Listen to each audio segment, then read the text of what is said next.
So our next talk is accelerating the fast Fourier transform on large-scale heterogeneous systems. This will be presented by Dr. Ahmad Abdelfattah. So he's from University of Tennessee at Knoxville, and he's a research assistant professor there. His research interest spans high-performance computing, parallel numerical algorithms, and general-purpose GPU computing.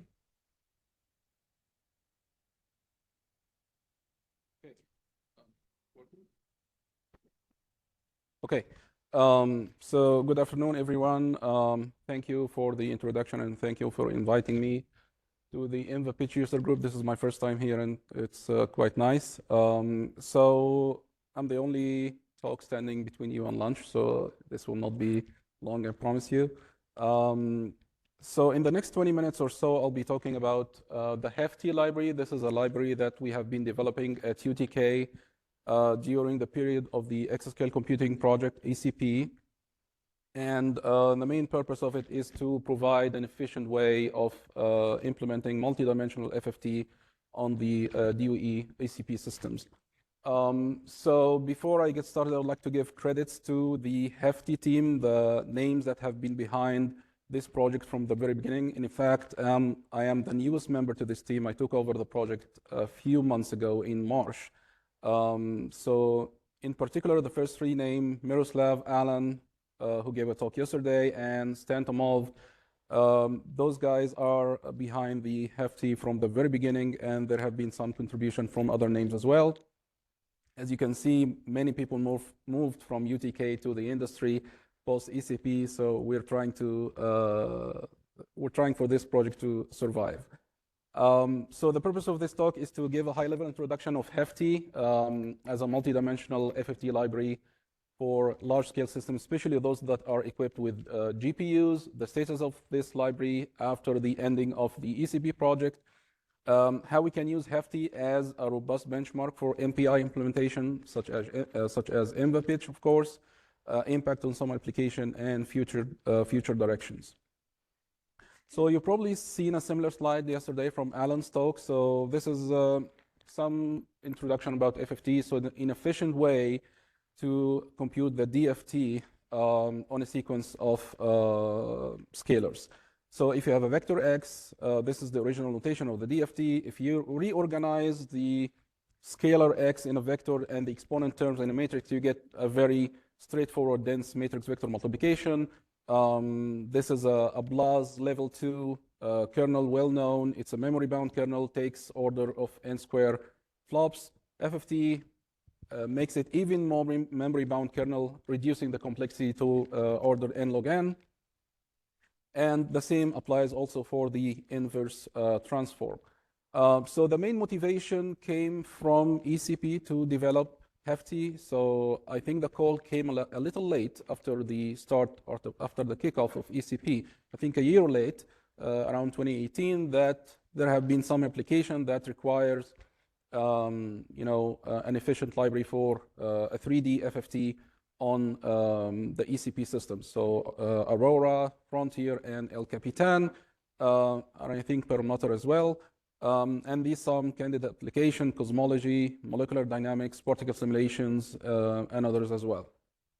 And the main message here was that these codes has to run efficiently on GPUs.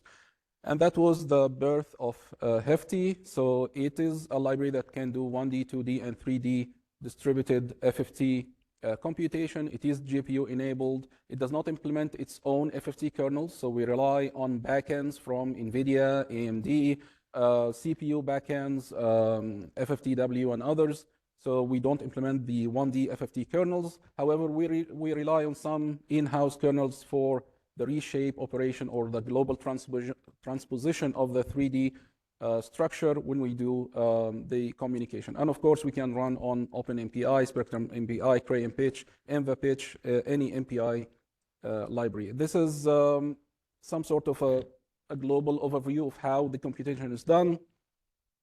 So you have the 3D shape evenly distributed across MPI ranks, and basically what you do is you compute a 1D FFT along a certain dimension. You do a global transposition where basically like, so a naive implementation would use an all-to-all collective to transpose the shape, do a 1D FFT along the other dimension, and you move on and you repeat until you're done.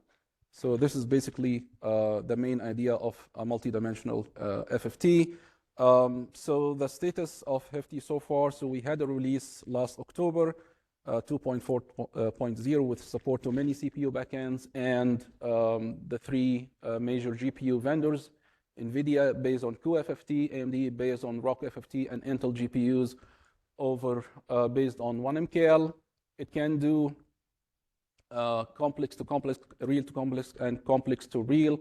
It can do sine and cosine transform. It can do a batch of multi-dimensional FFTs all at once. And it exposes some knobs and options to the user at runtime so that it can tweak the performance a little bit. Because there is no one setting that achieves the best performance overall. It's open source based on a BSD license. It is well integrated into SPAC and the XSDK. And it is hosted in GitHub if you would like to check it out. So far, after the ECP closeout, there are no major developments anticipated, although we have a joint project with Dr. Panda and Dr. Samir to do some benchmarking and profiling of Hefty, trying to understand maybe potential bottlenecks on certain systems. This is some strong scalability experiments on Summit and Frontier. This was the real message that we wanted to convey to ECP, that we are able to scale the performance up to almost 6% faster when we compare Frontier to Summit, and with a very good strong scalability, because it's all about communication. FFT is a lightweight kernel. It does not, it's not very compute intensive, and so it's all about communication. So this is a little bit old slide from last year presentation by Stan Tomov. So we're trying to put here where Hefty stands across the spectrum of FFT libraries. It's a little bit outdated because some of the software packages on the top section now have GPU support. But again, we're here concentrating on Hefty, that it provides so many options. It can do single, double precision, pencil, slab decomposition, brick decomposition. We have some efforts that are not released yet about mixed precision. So you have a lot of options to play with when you are using Hefty. So for the INVA pitch user group specifically, it's all about this slide. So it's mainly about communication when it comes to the FFT performance at large scale. So this is using Hefty's own minimal tracing tools. So we have a built-in tracing tool to monitor certain events. And this is an experiment on 8 nodes and on 64 nodes on the right for a 3D FFT complex double precision using Cray and Pitch and ROCm 5.6. So as you can see, even on a small set of nodes, the MPI all-to-all V is taking about 79% of the entire compute time. The actual arithmetic is taking 17%. If you move to a larger node count and larger MPI ranks, this is 1 rank per GPU or per GCD, because this is Frontier. You can see that MPI is dominating the executions. It's approaching 90%. The actual arithmetic is taking actually 5.5%. So it's all about communication. So any improvement in the communication will lead to significant gains in, for Hefty. This is another view. So this is a tracing of the run on 8 nodes, 64 ranks. And everything that's dark blue is MPI again. And in order to generate this trace efficiently, we actually had to insert like explicit sync points after the kernel launches, because the kernel launches are asynchronous. So the green areas here are the FFT, and the dark blue is the communication, again, dominating the execution time. We would like to integrate some of the tau capabilities that Dr. Samir talked about in order to understand why there are some off traces here. Some MPI ranks start FFT and end before the others ranks start. So there is a little bit something that we need to understand here. Again, this is using Hefty's minimal tracing tools, so it does not provide a lot of information about the behavior of several MPI ranks. This is another sweep on Frontier. So these are 32 different runs. And this is probably why Hefty would serve as a good benchmark for different MPI implementations. So it can perform the same functionality using 4 different MPI communication patterns, so all-to-all V, point-to-point, and a pipeline version, a more optimized version using iSend and iReceives. Again, this is up to 128 nodes on Frontier, so around 1,000 GCDs of the MI250X. And we are very happy that MVPitch 4.0 was released 4 or 5 days ago. So we'd like to repeat this benchmark sweep on Frontier using MVPitch and eventually do some comparison, and of course try some of the new features like the on-fly data compression. So apart from the communication pattern, you can do 2 decompositions, pencil versus slabs, 1D or 2D. You can control whether the 1D local FFT will be performed on contiguous memory or not. And of course, you can turn on and off the GPU-aware MPI. And so it can expose several things or several aspects of the MPI implementation. And if we happen to use, again, a profiling tool like Tau, we can expose some shortcomings if they exist on Hefty as well. This is one of the integration stories. So one of the ECB application LAMs, Molecular Dynamics app, used Hefty. This was, again, worked by my former colleague, Alan Ayala, who moved to AMD, and they were able to reduce the time spent in the FFT computation by up to 76%. Again, this is not new information.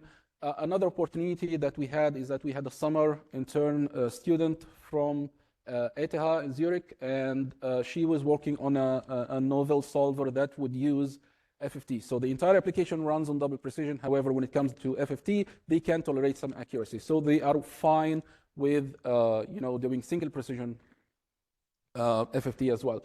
So in order to do that, we were interested to test Hefty when we do some naive data compression, simply casting double precision to float and to half precision. And you can see that when you are communicating less data, you are, of course, achieving higher performance. Again, there is an impact on accuracy, but if the application can tolerate this, that would be really a good performance gain. And the same applies if you have data compression, lossy data compression, and the application can tolerate that, then Hefty will be able to take advantage of that as well. Another opportunity for Hefty, again, because it exposes so many options to the user, there is an opportunity to perform some auto-tuning framework. So most of the options that Hefty exposes are runtime options, so you don't have to compile. It's not like GPU kernels where you have constants that need to be changed and recompiled. So one of the efforts that we did is that we relied on a tool called GPTune. So it's a tool developed at the Lawrence Berkeley National Lab. It relies on a Gaussian process regression to try to train a model to tune certain HPC libraries.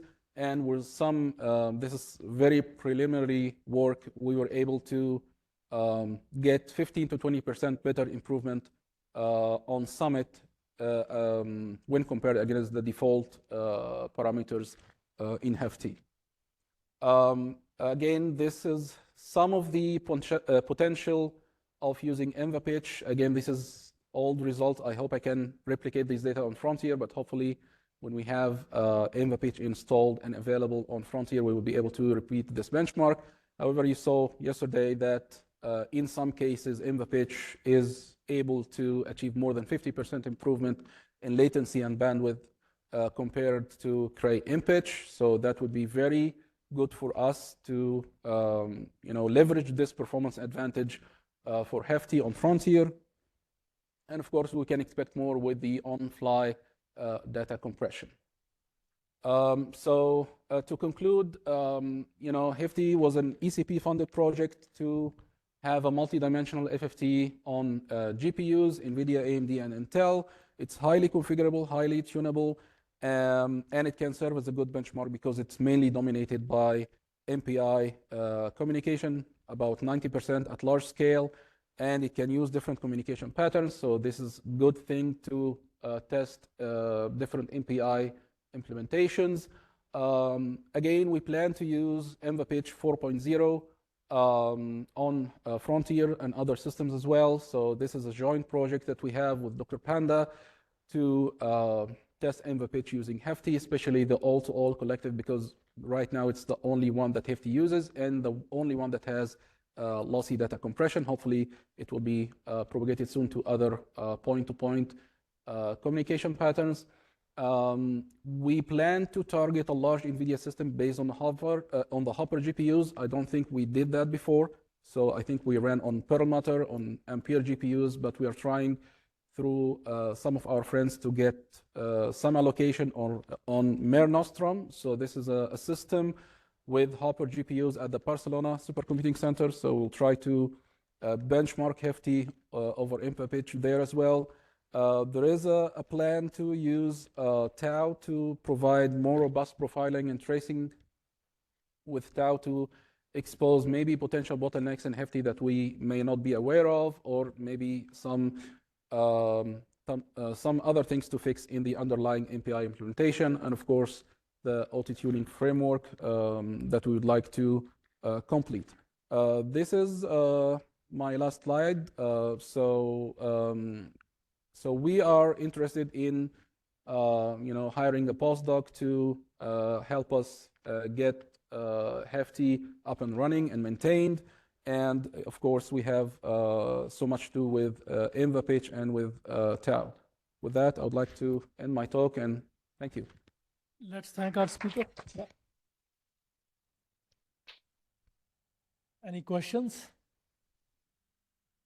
What is the common problem size nowadays? Let's say for 3D FFT. What's the common Problem size? problem size? It's like you said n equal to like 1K, right? So this is a usual benchmark. It's a like this sweep on Frontier. This is one representative benchmark. It's usually in one dimension 10 to 1024. So it's 1024 cube. Yeah. So is that a range like 56 kilobyte to? You can do. You're talking about the message size or the problem size? The problem size is 1024 in each dimension. So 1024, 1024, 1024. But in the application like manners, is there any like range for like what common problem size nowadays? So what I've seen so far is ranging from 128 up to 1024. This is the range that I've observed. No larger than that. Okay. Smaller than that would be too small. Yeah. Okay, gotcha. Yeah. Thank you. Mm-hmm. Any other question? So let's thank our speaker again.